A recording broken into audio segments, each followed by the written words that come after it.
تذکرۃ الاطہار کے سلسلے میں آج جس معصوم کی سیرت کا ہم ذکر کرنا چاہتے ہیں، ان کی ولادت باسعادت کا دن 8 کو گزر چکا، اور خطبہ جمعہ میں قبلہ محترم نے بھی سیرت امام حسن عسکری علیہ السلام کے حوالے سے گفتگو فرمائی تھی۔ ہم بھی اپنے اس ایجنڈے کو مکمل کرنے کے لیے اور اس گھر میں ذکر معصوم سے برکتوں کے نزول کی خاطر ہم تھوڑا سا ذکر سیرت امام حسن عسکری علیہ السلام کر لیتے ہیں۔ آواز بلند صلوات۔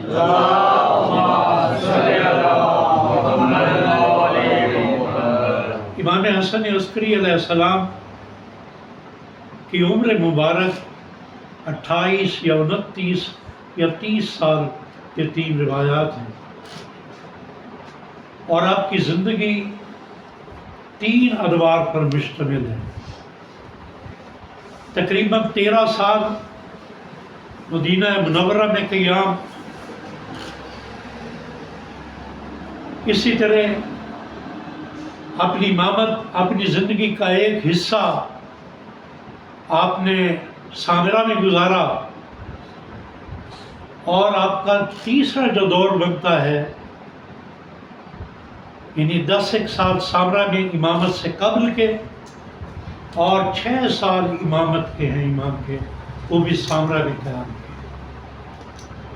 کے۔ ان 6 سالوں میں جن کتب کا میں مطالعہ کر رہا ہوں، ان کتب کے مطابق 3 سال آپ نے زندان میں گزارے اور 3 سال آزادی کی۔ آپ خود اندازہ لگا لیں کہ اپنے عرصہ امامت میں کن مشکلات میں امام حسن عسکری علیہ السلام نے دفاع دین کے امور کو انجام دیا ہوگا۔ اتفاق سے مسلسل گزشتہ کئی نشستوں میں امام کی سیرت کے حوالے سے میں ذکر کر چکا ہوں، اور آپ میں سے اکثر برادران میں موجود تھے، اور موضوع گفتگو یہ تھا کہ کن مشکل حالات میں امام حسن عسکری علیہ السلام نے دفاع مکتب تشیع اور دفاع دین کے امور کو انجام دیا۔ تو یہ بات جو بھی سیرت معصومین کو پڑھنے کا عادی ہے، اس کی نظر میں ہوگا کہ آپ کا اپنے مومنین سے، اپنے ماننے والوں سے، اپنے شیعوں سے براہ راست رابطہ نہ ہونے کے برابر تھا۔ اور آپ یہ بھی جانتے ہیں کہ امام حسن عسکری سے قبل بھی دیگر ائمہ معصومین علیہ السلام کے ارد گرد جو حکومت وقت نے اپنے جبر کے دائرے کو تنگ کیا، ان میں سے ایک بڑی وجہ ان تک ان خبروں کا پہنچنا نبی خاتم صلی اللہ علیہ وآلہ وسلم کے ذریعے کہ حجت خدا میرے خاندان میں سے ہوگا، اور یہ بات عامة المسلمین میں بہرحال یہ موجود تھی کہ شیعوں کے آخری امام امام حسن عسکری علیہ السلام کے فرزند ذی وقار ہی امام مہدی ہوں گے۔ لہذا اس عنوان سے امام کے ارد گرد اور بھی حلقہ تنگ کر دیا گیا، کیونکہ امام کی ولادت سے متصل یہ ایام ہیں۔ تو میں سمجھتا ہوں کہ امام حسن عسکری علیہ السلام کی عظمت کے باب میں یہ بہت بڑا ایک اعزاز ہے کہ آپ حجت آخر کی پرورش فرما رہے ہیں۔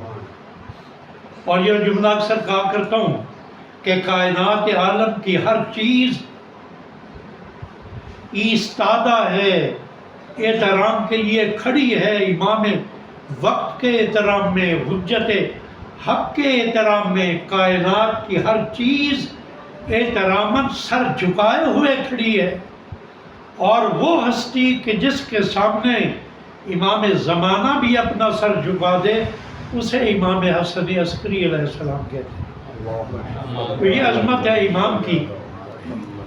میں کیونکہ جیسے گزارش کر چکا کہ ہم نے جامعۃ المنتظر میں بھی پہنچنا ہے، اور سیرت امام حسن عسکری علیہ السلام پہ میں کئی بار گفتگو کا اعزاز حاصل بھی کر چکا ہوں۔ ایک دفعہ حضور صلی اللہ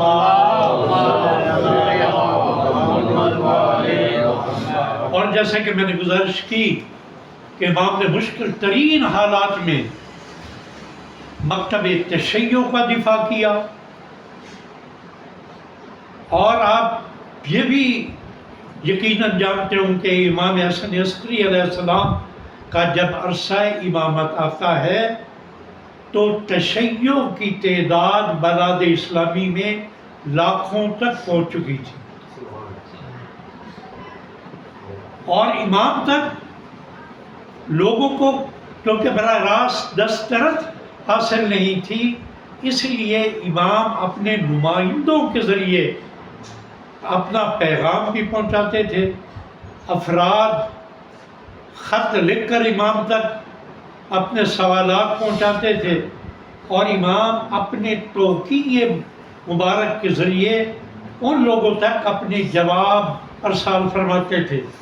اگر یہاں پہ یہ جملہ کہہ دیا جائے کہ امام حسن عسکری علیہ السلام امت اسلامیہ کو عرصہ غیبت کی تیاری کی ریہرسل کرا رہے ہیں، آپ اذہان کو آمادہ کر رہے ہیں کہ میرے بعد آپ نے کیسے عرصہ غیبت میں ہدایت کے نظام کے ساتھ منسلک رہنا ہے۔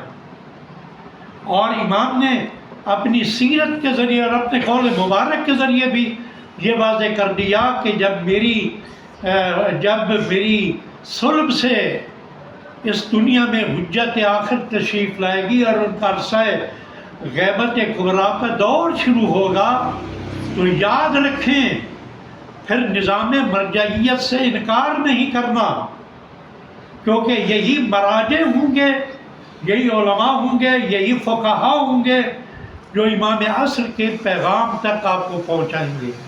تو امام حسن عسکری علیہ السلام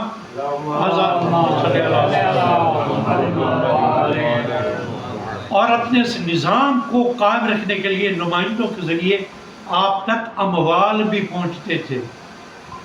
اس لیے آپ کے ایک اموال کو جمع کرنے والے آپ کے وکیل کہ جن کا نام عثمان ہے، لیکن وہ روغن کا یعنی تیل کا کام کرتے تھے، اور امام کے لیے اموال مومنین سے ان روغن کے برتنوں میں چھپا کے لاتے تھے۔ اس انداز میں تشیع پروان چڑھی ہے۔ آج نظام خمس کو علماء کی طرف سے اور مجتہدین کی طرف سے امپوز ایک مسئلہ سمجھنے والے سیرت امام حسن عسکری علیہ السلام کو دیکھیں تو ان کو سمجھ آ جائے کہ کسی بھی نظام کو چلانے کے لیے مالیات کی کتنی ضرورت ہوتی ہے۔ ائمہ معصومین کے پیغام کو بھی پہنچانے کے لیے، ناآگاہوں تک پہنچانے کے لیے مال کی ضرورت ہے، اموال کی ضرورت ہے، اور امام حسن عسکری علیہ السلام نے اس کا انتظام کیا۔ اور یہ بھی یاد رکھیں کہ امام اپنے لوگوں کے مسائل سے بھی بے خبر نہیں رہے۔ ایک واقعہ لمبا ہے لیکن اختصار کے ساتھ تک کہ امام کی عظمت آپ کے سامنے آ جائے۔ ایک شخص سامرا سے جبل کی طرف جا رہا ہے، امام کا ماننے والا، راستے میں جبل کی جانب سے جبل سے سامرا کی جانب آ رہا ہے امام کا ماننے والا، اور سامرا سے جبل کی جانب ایک علوی نوجوان جا رہا ہے۔ ملاقات ہوتی ہے اس امام کے ماننے والے کی، اور اس نوجوان سے پوچھتا ہے کہ آپ کہاں رہنے والے ہیں، کہاں کے رہنے والے ہیں؟ اس نے کہا کہ میں سامرا کے ہوں۔ اور کہاں جانا چاہتے ہو؟ اس نے کہا میں جبل میں جانا چاہتا ہوں۔ جانے کی وجہ کیا ہے؟ اس نے کہا بے روزگار ہوں، روزگار کی تلاش میں ہوں۔ اس نے یہ بھی بتایا کہ میں علوی ہوں۔ اس شخص نے یہ کہا کہ کیا تو امام حسن عسکری علیہ السلام کے بارے میں نہیں جانتا؟ وہ جانتا نہیں تھا یا خوف کی وجہ سے شاید اس نے کہا میں نہیں جانتا۔ اس مومن مخلص نے یہ کہا کہ امام حسن عسکری کی موجودگی میں تو روزگار کے لیے کیوں پریشان ہے؟ یہ 50 دینار میں تجھے دیتا ہوں اور میرے ساتھ سامرہ میں چل۔ وہ شخص وہاں جا کے پہنچا تو امام نے اس علوی کی حاجت روائی فرما دی۔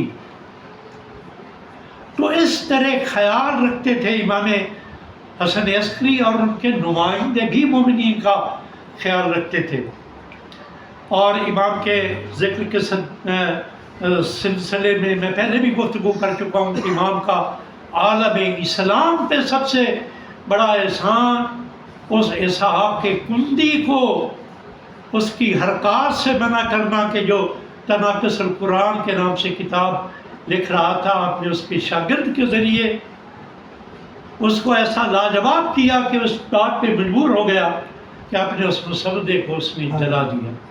تو یہ وہ غزوات مقدسہ ہیں کہ یہ زندان میں بھی ہوں تو اسلام کا دفاع کر رہی ہوتی ہیں، یہ حصار میں ہوں، نظر بندی کی حصار میں ہوں تو بھی یہ دین کی خدمت کر رہی ہوتی ہیں۔ تو میں آخر میں امام کے 2-3 اقوال آپ کی خدمت عالیہ میں پیش کر کے آپ کی ضبط کو اختتام پذیر کروں گا۔ ایک دفعہ آواز بلند صلوات۔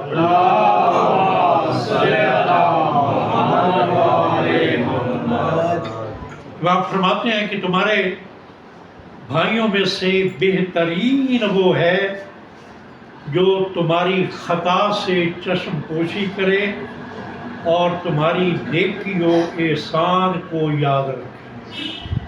یہ آج کے دور میں بڑا مشکل ہے۔ ہر ایک شخص کو یہ عادت ہے کہ کسی کی خامی اگر پتہ چلے جب تک اسے 10 لوگوں تک پہنچا نہ دیں۔ ہماری فطرت میں یہ شامل ہے کہ ہم چین سے نہیں بیٹھتے، لیکن سیرت ائمہ معصومین ہمیں اس طرح متوجہ کرتی ہے ایسا عمل نہ انجام دیا۔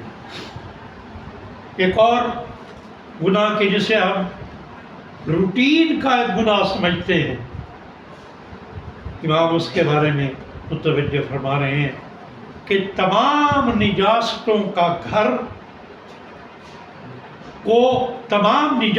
کو اگر ایک گھر قرار دیا جائے تو اس گھر کی چابی جھوٹ ہے۔ تمام نجاستوں کو اگر ایک گھر قرار دیا جائے تو اس کی چابی جھوٹ ہے۔ اتنی بڑی برائی ہے کہ جسے ہم استعمال کرنے میں، انجام دینے میں ہم تردد بھی نہیں کرتے۔ امام نے ایک اور خوبصورت امام کا قول فرماتے ہیں کہ 2 صفات ایسی ہیں کہ ان سے بڑھ کر دوسری کوئی چیز نہیں ہے۔ ایک اللہ پر ایمان اور دوسرا اپنے مومن بھائی کی مدد۔ یہاں قابل توجہ ہے، امام نے مومن کی مدد کو ایمان کے برابر کی نیکی قرار دیا ہے۔ آپ خود اندازہ لگائیں ایمان کتنی بڑی دولت ہے اور صاحبان ایمان کتنا خوش نصیب ہے۔ جتنا صاحب ایمان خوش نصیب ہے اتنا ہی مومن کی مدد کرنے والا خوش نصیب ہے۔ تو صاحبان فقہ شعور، اور آخر میں جو امام نے ہمیں وصیت کی ہے، یقیناً اس وقت کے شیعوں کو وصیت کی تھی اور آج تک وہ رواں دواں ہے امام کی وصیت کا وہ سلسلہ، جس میں امام نے فرمایا کہ میں تمہیں نصیحت کرتا ہوں، وصیت کرتا ہوں کہ تقوی اختیار کرو۔ میں تمہیں وصیت کرتا ہوں کہ تقوی اختیار کرو، دین میں خوف خدا کو مد نظر رکھو، یعنی دین کو اپنی مرضی پہ مت چلاؤ، جیسے آج کل ایک رواج بن چکا ہے، جو میرا عقیدہ ہے، جو میری عقیدت ہے وہی میرا عقیدہ ہے۔ عقیدت کو عقیدہ بنانا خسارے کا سودا ہے۔ امام یہی فرما رہے ہیں کہ اپنے آپ کو خوف خدا پیدا کرو مذہب کے بارے میں، دین کے بارے میں۔ اس کے بعد امام فرماتے ہیں کہ اپنی گفتار میں سچائی پیدا کرو، اپنے سجدوں کو طول دیا کرو، اپنے ہمسایوں کے حقوق ادا کیا کرو، اور اپنے قرابت داروں کے حقوق کو ادا کیا کرو۔ ان میں سے جو نکات میں نے 5 یا 6 آپ کے سامنے پیش کی ہیں، ان میں سے ایک نقطہ عبادات الہی کے حوالے سے ہے، باقی سارے حقوق العباد کے ہیں۔ تو یہ جان جائیے کہ سیرت ائمہ معصومین علیہ السلام صرف مسجد میں لمبے لمبے سجدے کرنے کا نام نہیں ہے، بلکہ حقوق العباد کو ادا کرنا ہی سیرت ائمہ معصومین علیہ السلام کا خاصہ ہے۔ رب ذوالجلال سے دعا ہے کہ وہ ہمیں سیرت امام حسن عسکری اور تمام ائمہ معصومین علیہ السلام کی سیرت اقدس پہ کما حق کو چلنے کی توفیق عطا فرمائے۔